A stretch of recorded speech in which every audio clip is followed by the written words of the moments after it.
어느 젊은 화가가 세상에서 가장 아름다운 모습을 그림으로 담기 위해서 길을 떠났습니다. 요맘때쯤 추수하는 이 시기에 논밭에서 열심히 수확을 하고 있는 농부들을 보고 땀을 흘리며 열심히 수확하는 저들이야말로 세상에서 가장 아름다운 사람일 것이라 생각하고 붓을 들여서 그림을 그렸습니다. 그런데 그림을 완성하고 보니 어딘가 좀 부족한 생각이 들어서 이것은 아니다 싶었습니다. 그래서 이번에는 신랑 신부가 결혼을 하는 결혼식장을 지나가다가 너무나 사람들이 기뻐하고 즐거워하는 모습을 보고 신랑 신부 또 결혼식의 모습을 그림으로 그렸습니다. 하지만 그 그림을 그리고 나서도 무엇인가 어딘가 부족한 생각이 들었습니다. 그림 그리는 것을 이제는 그만두고 실망한 모습으로 터벅터벅 집으로 돌아온 이 화가는 집안에서 자신을 맞이해주는 아내와 또 자식들, 뛰어나오는 자식들을 안고 또 맛있게 준비한 저녁 식사를 준비한 식탁에 다 같이 옹기종기 모여 앉았어요. 그리고 온 가족이 손을 붙잡고 하나님 앞에 감사의 기도를 드리는 그 기도의 시간이었습니다. 그때 문득 이 화가는 깨달았습니다. 이 세상에서 가장 아름답고 또 행복한 시간은 하나님 앞에 손을 모아 감사의 기도를 드리는 그 순간이야말로 우리 인생에서 가장 소중하고 행복한 순간이다 여기게 되었습니다. 그리고 놓았던 그 붓을 다시 들어서 온 가족이 손을 모아서 하나님 앞에 감사하는 기도의 순간을 그리고 그 그림이 다 완성된 다음에는 흐뭇하고 또 만족한 모습으로 그 그림을 바라볼 수 있었다고 합니다. 세상에서 가장 인간이 할 수 있는 아름다운 모습은 바로 감사하는 모습입니다. 감사할 수 없는 그 순간에도 없는 환경에서도 하나님 앞에 손을 모아 감사의 기도를 드릴 때 내가 이 인생에서 가장 아름다운 모습이다라는 것을 우리는 알게 되는 것입니다. 그럼에도 불구하고 우리가 살고 있는 이 시대는 점점 감사를 잃어버린 삶을 살아가게 됩니다. 감사할 이유가 상실해버린 그런 시대에 어쩌면 우리가 누리고 우리가 감사해야 하는 모든 것들조차도 당연하게 여기기 때문에 당연한 것이라고 생각하기 때문에 감사를 잊어버리는 것입니다. 하나님은 우리에게 감사는 무엇인가 받고 얻고 감사해야 할 상황에서만 감사를 할 수 있는 게 아니다라고 가르쳐 주십니다. 감사를 하는 우리 모든 성도님들에게 주의 이름으로 축복합니다. 오늘 우리는 룻기 있는 말씀을 통해서 감사를 잘하고 감사하는 인생을 우리는 룻기를 통해서 보게 됩니다. 또한 이 감사하는 모습을 통해서 감사를 할 수 있는 성품이 따로 있다는 것을 한번 생각을 해보게 되는 것이죠. 특별히 오늘 룻기를 통해서 어떻게 하나님 앞에 감사하는가, 또 이들의 성품이 무엇으로 하나님 앞에 감사하는가를 살펴보려고 합니다. 무엇보다도 하나님 앞에 감사하는 사람들은 두 가지의 특징이 있습니다. 하나는 하나님 앞에 감사하는 자들은 다른 사람을 긍휼히 여기는 마음이 있다는 것입니다. 감사하는 자들을 살펴봤더니 그들의 삶에는 불쌍히 여기고 긍휼한 마음이 있을 때 하나님 앞에 사람들 앞에 감사가 더욱 풍성해지고 넘치는 것을 보게 됩니다. 두 번째로 감사하는 성품은 믿음이 있을 때 감사하게 된다는 것을 보게 됩니다. 믿음이 없이는 하나님 앞에 감사할 수조차 없다는 사실입니다. 신앙이 있는 자들은, 믿음이 있는 자들은 더욱 그 감사가 넘치는 인생을 살아가는 하나님의 복을 받게 됩니다. 여러분 잘 알고 있는 이 룻기 내용은 아주 짧은 4장의 말씀으로 이루어져 있습니다. 여러분 룻기의 내용은 아주 단순합니다. 나오미 그리고 그의 남편과 두 아들이 예루살렘에 기근이 들어 흉년이 들어서 옆에 있는 땅인 모압 땅으로 이주해 가는 것으로 시작을 하지요. 나오미라는 말 자체가 기쁨, 희락 이런 뜻을 갖고 있습니다. 좋은 것이지요. 즐거움입니다. 늘 삶에 기쁨이 있었습니다. 그러나 그의 환경에 다가온 흉년으로 인하여서 그 고향을 떠나 모압 땅으로 이주해 가게 되고 그 이주해 간 땅에서 남편이 그냥 죽고 맙니다. 얼마 못 가서 두 아들을 결혼시키고 함께 어렵게 살아가는 이 나오미의 가족 가운데 또 다른 어려움이 다가오게 되죠. 그것은 바로 두 아들마저 세상을 떠나가는 것입니다. 기쁨과 희락이라는 이 말뜻을 가지고 있었던 나오미 더 이상 기쁨과 희락 없습니다. 다 사라지고 말죠. 오히려 그 여인과 가정에는 고난과 괴로움과 고통만이 남게 되는 것입니다. 살던 고향에서 흉년이 들어 이웃 모압으로 이주해 간 이 나오미 그 가정에 불어닥친 인생의 고난과 환난은 더 이상 기쁨과 희락 나아가 감사함을 하나님 앞에 고백할 수 없는 모습인 것을 우리는 알게 됩니다. 그리고 나오미는 이제는 다시 자신이 살던 고향으로 돌아오려고 하는 것이죠. 그러나 이 나오미에게는 며느리 두 명이 남아 있습니다. 두 아들도 죽어서 이제는 이 며느리들마저도 그들의 고향인 모압 땅으로 돌려보내려고 하지만 이 며느리들은 한사코 시어머니 나오미를 따라오려고 합니다. 나오미는 이 두 여인을 데리고 고향 예루살렘 베들레헴으로 돌아오려고 하지만 이제는 이 두 며느리가 나오미를 따라오지 않고 한 명은 돌아가고 두 번째 며느리 룻만 나오미와 함께 고향으로 돌아오게 되지요.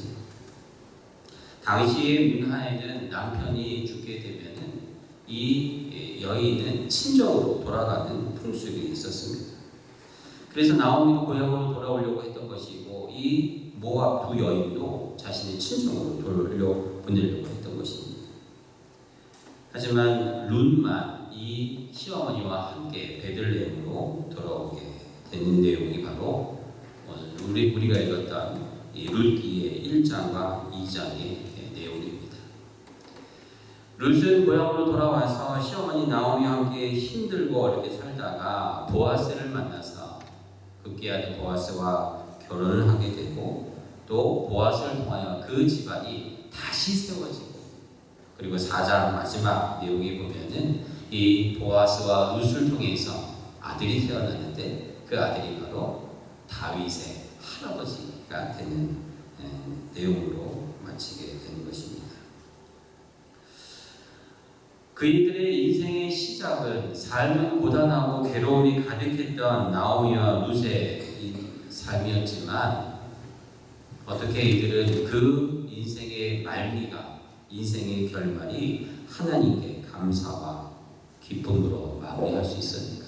이것은 바로 이들의 성품에 감사할 수밖에 없는 두 가지 성품, 긍휼과 믿음이 있었다는 사실입니다. 첫 번째로 이 감사할 수밖에 없었던 성품, 긍휼은 무엇이 있을까요? 나오미는 남편과 두 아들이 있고 난 다음에 이제는 모든 삶을 포기하고 고향으로 돌아오려고 했습니다. 이제는 자신의 인생은 끝났다라고 생각했는지도 모릅니다. 그러함에도 불구하고 나오미가 끝까지 잊지 않았던 마음의 성품이 바로 불쌍히 여기는 긍휼한 마음이었습니다. 무엇보다 두 며느리를 향한 불쌍한 마음이 있었습니다. 원래 모압 두 여인이 며느리들은 시어머니 나오미와 함께 베들레헴으로 같이 오려고 했지요. 하지만 나오미는 며느리들에게 긍휼을 베풉니다. 친정으로 돌려보내며 세상을 살아갈 수 있도록 배려를 한 것이죠. 시어머니를 끝까지 봉양하라고 며느리를 붙드는 시어머니가 아니라 나의 인생도 귀중하지만 너희들의 인생은 이제는 새 출발해야 하는 너희들의 인생은 더욱 귀하다. 나오미는 이렇게 생각한 것 같습니다. 젊은 여인들이 이제는 새롭게 인생을 살아갈 수 있도록 길을 열어주려고 시어머니 나오미가 두 며느리를 불렀습니다. 이제는 너희들이 나를 따라오지 말고 너희들의 고향으로 친정으로 돌아가라. 이때 이 두 여인, 이 며느리들은 나오미의 이 마음, 자신들을 배려하는 그 마음을 감사함으로 받습니다.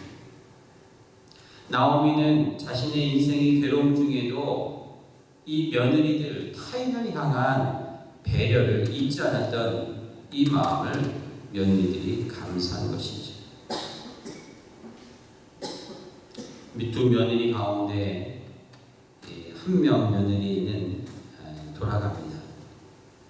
그러나 룻은 시어머니 나오미를 붙들고 이렇게 이야기를 합니다. 내가 어머니가 어디를 가든 어머니를 따라갈 것이다. 어머니의 나라가 나의 나라가 되고 어머니의 백성이 나의 백성이 되고 급기야 어머니가 믿고 섬기는 하나님이 나의 하나님이 될 것입니다. 여러분, 룻의 이 고백은 평소에 시어머니 나오미와 이 며느리들의 관계를 잘 보여주는 고백인 것입니다. 나오미가 평소에 하나님을 어떻게 믿고 신앙생활 했는지를 보여주는 장면일 것입니다. 나오미가 괴로움 중에도 며느리를 향한 긍휼한 마음, 불쌍히 여기는 마음이 결국은 훗날에 나오미뿐만 아니라 온 가족이 하나님 앞에 감사하는 제목이 되는, 출발이 되는 축복으로 다가오는 장면을 우리는 보게 되는 것입니다. 성경은 이렇게 얘기합니다. 긍휼히 여기는 자는 긍휼히 여김을 받게 될 것이다. 긍휼히 여기는, 불쌍히 여기는 자들은 자신 또한 긍휼이 필요하고 불쌍히 여김을 받게 되는 축복을 받기 때문에 감사하게 되는 것입니다. 룻을 긍휼히 여겼던 나오미는 룻을 데리고 고향으로 다시 돌아오게 되지요. 그리고 그곳에서 룻을 불쌍히 여기는 그 베들레헴의 유력자, 부유한, 그때 존경받는 보아스를 만나게 되고 보아스로부터 식량을 얻을 뿐만 아니라 나오미의 가정을 다시 일으켜 세우는 긍휼함을 또다시 받게 되는 것입니다. 나오미가 며느리를 긍휼히 여겼기에 룻을 통해서, 보아스를 통해서 나오미가 긍휼함을 잊게 되는 성경의 원리가 그대로 이루어지는 축복이 임하게 되는 것입니다. 그리고 이들의 결론이 어떻습니까? 룻기 4장 14절 말씀에 보면 여인들이 나오미에게 나와서 이렇게 얘기합니다. 찬송할지로다 여호와께서 오늘 내게 기업 물을 자가 없게 하지 아니하셨도다. 이 아이의 이름이 이스라엘 중에 유명하게 되기를 원하노라. 보아스와 룻을 통해 태어난 아기, 그 아기를 마을의 여인들이 안고 나오미를 축복하신 하나님을 찬송하는 내용인 것입니다. 사랑하는 성도 여러분, 우리의 삶의 행복은 해가 갈수록 더해가는 것이 하나님의 축복인 줄 믿습니다. 젊었을 때, 소실제 옛날에는 10년 전에는 내가 좋았던 축복이었던 것들도 감사하지만 하나님이 우리를 더 축복하시는, 또 감사함이 넘치는 것은 해가 갈수록, 시간이 갈수록 우리 인생이 더 깊어질수록 우리의 삶의 감사가 넘칠 때 기쁨이 우리에게 충만한 것입니다. 처음엔 좋았지만 갈수록 안 좋아지는 것보다 시간이 갈수록 더 좋아지는 것, 이것이 우리에게 하나님께 복받은 인생의 모습인 것입니다. 나오미의 삶이 그랬지요. 룻의 삶이 그랬습니다. 처음에는 불행한 것처럼, 실패한 인생인 것처럼 보였지만 결국 하나님이 베푼 긍휼로 말미암아 자기 자신도 긍휼함을 입고 급기야 감사할 수 있는 인생이 되었다라는 것입니다. 예수님께서 너희들이 누군가를 긍휼히 여기면 너희 또한 긍휼히 여기 받을 것이라는 축복이 우리의 삶에도 그대로 이어지게 되기를 축복합니다. 불쌍히 여길 수 있는 마음, 여러분들 마음에 충만하시기를 축복합니다. 그 긍휼이, 그 베품이 나에게로 다시 돌아오는 감사함이 제목이 되게 될 줄로 믿습니다. 두 번째로 감사의 성품은 바로 믿음인 것입니다. 우리가 믿음을 가지고 살아갈 때 항상 감사는 우리에게 따라오게 되어 있습니다. 시어머니가 며느리들을 향해 떠나라고 했을 때 여러분 이들의 마음이 어떻겠습니까? 이제 새로운 출발을 할 수 있겠구나. 이제는 어머니를 봉양하지 않고 내가 자유롭게 마음대로 새롭게 출발할 수 있겠구나. 이런 생각을 했을지도 모릅니다. 그러나 오늘 룻기에 나오는 룻의 결정은 달랐지요. 다름 아닌 시어머니를 따라가겠다라는 것입니다. 자신의 땅도 아니고 낯선 유대 땅에 낯선 사람들을 이제는 만나고 이제는 어머니를 봉양해야 된다는 그 결심이 쉬운 결정은 아니었을 것입니다. 더군다나 남편도 없습니다. 의지할 남자들도 없습니다. 연약한 시어머니를 믿고 따라간다는 결정 쉽지 않았겠죠. 도대체 이 룻의 고백은 어디에서 나온 것인가? 이 결단은 어떤 힘에서 비롯된 것일까요? 그러고 보면 룻도 룻이지만 시어머니 나오미가 참 대단하다는 생각도 듭니다. 며느리 룻도 부각이 되어야 되지만 시어머니 나오미의 삶도 조금 더 들여다봐야 합니다. 무엇을 살펴봐야 할까요? 바로 나오미의 믿음입니다. 남편을 잃고 두 아들마저 잃은 나오미의 신앙, 갈기갈기 찢기고 너덜너덜해진 벌레와 같이 되지 않았겠습니까? 언젠가 버려버려도 그 누구도 나오미의 신앙이 약하다고 없다라고 질책할 수 없을 정도입니다. 그러나 룻은 나오미를 통해 하나님을 본 것이 분명합니다. 하나님, 당신은 누구십니까? 당신은 누구십니까? 짧은 시어머니와의 삶이었지만 룻의 마음에는 하나님을 발견한 것입니다. 그것을 어떻게 알 수 있었을까요? 바로 룻이 나오미에게 고백한 그 고백에 숨겨져 있습니다. 16절 말씀에 룻이 나오미에게 이렇게 고백합니다. 어머니께서 가시는 곳에 나도 가고 어머니께서 머무시는 곳에 나도 머물겠습니다. 어머니의 백성이 나의 백성이 되고 어머니의 하나님이 나의 하나님이 되겠습니다. 여러분, 동서였던 오르바, 룻의 동서였던 오르바와 룻의 차이가 무엇이 있을까요? 나오미가 너희 집으로 돌아가라고 할 때 둘 다 옵니다. 둘 다 사실은 같이 어머니와 함께 오려고 했던 그 마음은 똑같습니다. 그러나 돌아간 오르바와 시어머니를 따라간 룻의 마음은 한 가지 커다란 차이점이 있었습니다. 그것은 어머니가 가는 베들레헴도 나의 고향이 될 것이고 어머니 고향 사람들이 나의 고향 사람들이 될 것입니다. 그러나 오르바에게 없었던 룻에게만 있었던 것이 바로 마지막 고백이에요. 그것이 무엇입니까? 어머니의 하나님이 나의 하나님이 될 것입니다. 그렇습니다. 룻이 나오미를 따라온 것은 나오미의 긍휼함, 나오미의 착한 시어머니도 있었겠지만 룻이 끝까지 붙들고 나오미를 따라왔던 결정적인 원인은 바로 나오미가 믿고 있었던 하나님을 룻은 보고 붙들었다는 사실인 것입니다. 믿음이 연약한 믿음일지언정 그 마음에, 룻의 마음에 하나님을 향한 믿음이 싹트고 있었다라는 것을 보게 되는 것이. 시아버지도 돌아가시고 남편도 다 죽는 그 절대 절망의 삶의 모습에 룻은 보았습니다. 나오미의 하나님을 본 것이. 모든 것을 주관하시고 간섭하시는 전능하신 하나님이 시어머니 나오미의 믿음과 신앙을 통해 있다라는 사실을 룻이 발견하고 어머니의 하나님은 나의 하나님이 될 것이라는 고백을 할 수 있었다는 것입니다. 사랑하는 성도 여러분, 결국 이 작은 믿음이 시어머니와 함께 베들레헴으로 돌아온 룻을 통하여 어머니의 말에 순종하여 보아스를 만날 수 있었고, 보아스를 통해서 집안이 살 길을 얻는 축복을 받았다라는 사실입니다.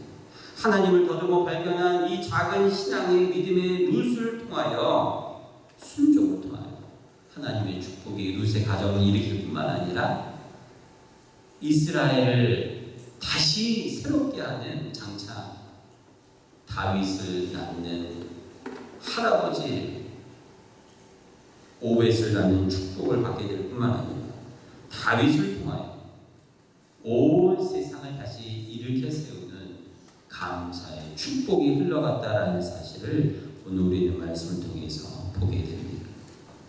룻기 4장 17절 말씀에 사람들은 룻이 낳은 아들 오벳을 안고 이렇게 부릅니다. 그의 여인들이 그에게 이름을 지어주되 나오미에게 아들이 태어났다 하여 그의 이름을 오벳이라 하였는데 그는 다윗의 아버지 이새의 아버지였다.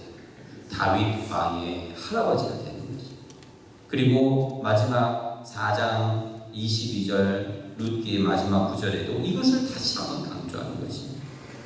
여러분, 이 여인들이 이야기하는 것처럼 나오미가 오벳을 낳았습니까? 아닙니다. 며느리 룻이 낳았어요.